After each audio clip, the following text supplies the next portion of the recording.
So as you can see, I'm now using my bottom hand as well as my top hand. Before the last video I was just playing one-handed because I wasn't allowed to use my left shoulder at all. But now I'm starting to get a little stronger, so I'm actually putting my bottom hand into the shot. This of course is leading to all sorts of complications. As you may have noticed, when I was playing one-handed I was playing nicely and straight through the ball. Now what I'm doing is I'm playing across the line, so I'll just show you how rubbish that is. So one-handed, I'll be playing like so. And I'm playing with my bottom hand, I'm tending to play like that. So playing around the shot. So what I'm trying to sort out is why that's happening. So Pete, can you tell me how your season's been going? Well, it's been a little interesting. I've amassed 102 runs out of 10 innings, which sounds pathetic, but actually compared to my last 3 seasons is rather better than I was playing left-handed, right-handed. So the left-handed has been an interesting experiment so far. But I have been obviously triggered a couple of times, as we all are, in this lovely world. And this year has been very difficult to score runs because the outfields have been remarkably slow and the pitches have been very slow, which makes life very, very hard. So what sort of areas have you found difficult to score in? Everything except for the pull shot. Right. My one-handed pull, I've probably scored, let me think, I should think about 80% of my runs come from the one-handed pull. Okay. Which irritates wicketkeepers, bizarrely enough. They get confused by it. So that's an area of strength for yourself? It's definitely an area of strength, but I'm finding it difficult to play with 2 hands at the moment. So what's happening is that in the first video, I kind of talked about this earlier, I was playing quite nicely through the ball with one hand, and now when I'm putting my bottom hand on the bat, I'm coming round it. Okay. And I've been bowled a couple of times doing that through the gate, which is irritating. Okay. So that's something I think we need to sort out.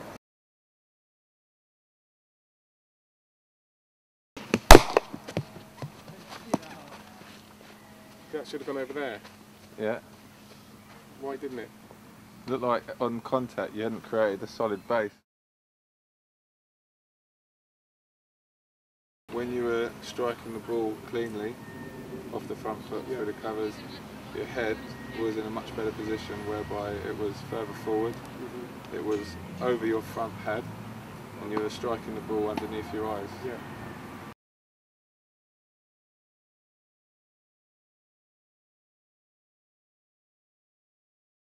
So what we're going to do is a thing called reverse chaining, where we're going to start at the end of the shot and then work our way backwards. Yeah. So let's see how this works. So I'll get into the... Yeah, if you get into position. Okay. Yeah. Can you get your head further forward? Yeah. Yeah. Bouncing downhill a bit, like Lord. So for the next step I'm going to be starting here and I'm going to be moving into the shot and playing it, correct? Yeah. Okay. Okay.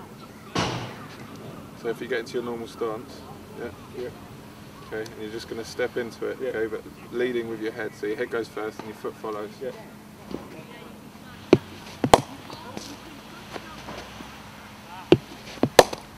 Good.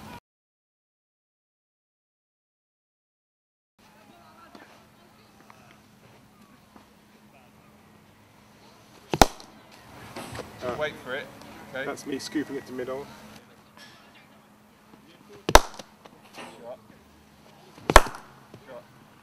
So your head position there. Yeah. Really good. Okay, if you go back to how it was. Yeah. Kept it down. So as you're striking the ball, you're striking the ball there. Yeah, as opposed to there. As opposed to coming up with it and striking it there.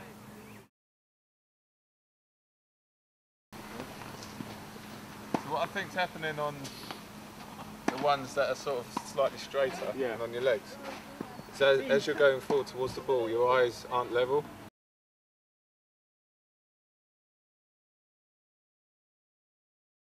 One way I would suggest to help you develop that shot would be to have maybe a slightly open stance. Not too open, because obviously you don't want to close yourself off for the offside. Okay. So you'd want your toes of your front foot in line with sort of middle stump. Okay. And the toes of your back foot in line with sort of middle and off. Okay.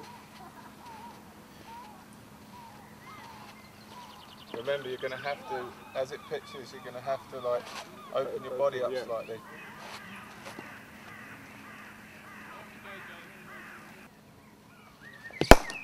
Okay. Up-ish. Bit early, Yeah. but you played with full face. Yep. Straight back, so you got your head into a good position. Okay. We shall show. I shall now pull and sweep the leg stump line.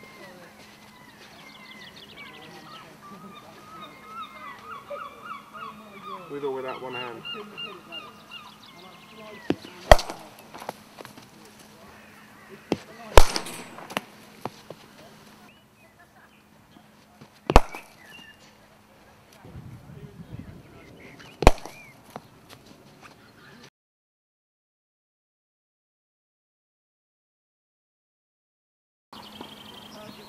It's a complicated business, this batting lark.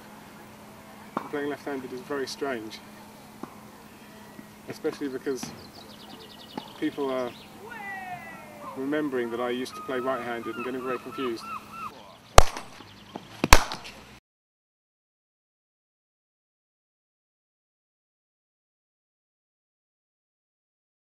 I'm going to try an experiment. I'm going to bat right-handed.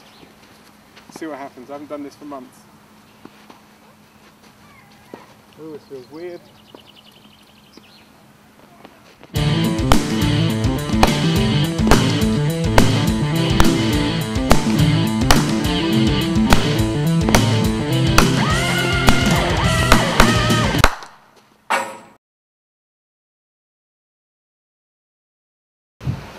Okay, so that was an interesting session, and I'm exhausted again because I'm too unfit for words. What I think is very interesting is that at the end when I switched back to right-handed, just to see that I haven't played right-handed since the last game of last season, which would be September. That was the last time I batted right-handed. So that's 6, 7, 8, 9 months. And I've never batted like that right-handed, like the way that I just did. I've never batted with that much confidence and never hit the ball as hard. And I think that's quite bizarre. I'm just wondering why that would be. Do you think what's happened?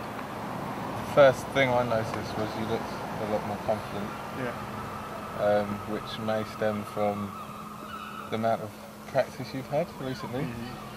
I mean, I never used to hit the ball straight when I was right-handed, or very rarely hit the ball straight. And I found that I hit the ball straight more left-handed than I ever did right-handed. And now suddenly, just then, I was just whacking it back straight as life. Yeah. So it might be that understanding of playing straight, what your hands need to be doing, playing it late underneath your eyes. Yeah. You know, getting your head in position, all the things that coaches will talk to you about. You might have just transferred that over to subconsciously batting right-handed. It's interesting, it's intriguing, isn't it? The question is though, what do I do now? Do I switch back? Have you got an obligation to bat left-handed? No, but the thing is that all the sponsorship that I've got has been on the basis of batting left-handed.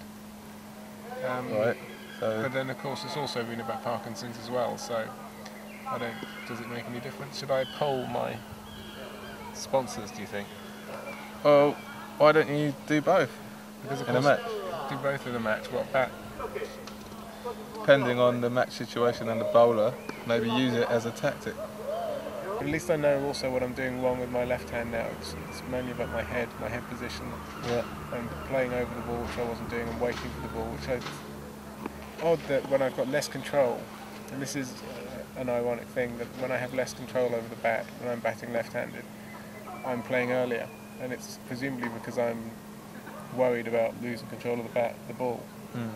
Whereas with playing right-handed, I was waiting for the ball an awful lot longer, because I guess I knew I could. You looked a lot better right-handed. I think I looked almost like a batsman right-handed. You're certainly timing the ball and playing some nice shots. This is Ben saying, well, I wouldn't go quite that far. But no, you look good. Runs off your legs, to me, that was like top quality shot. Some of those shots, no, you look really good. Timing was really good. Interesting. Well, I think it's time to go and drink beer. Sounds good. Anyone fancy a beer? Everyone nods. Right, well, thank you very much. It's been a pleasure, and Well done. I shall report and see what I decide for this next weekend's play. And that's me signing off yet again. Bye. Wave to the camera, Ben. Wave to the camera, Ganesh. He's waving.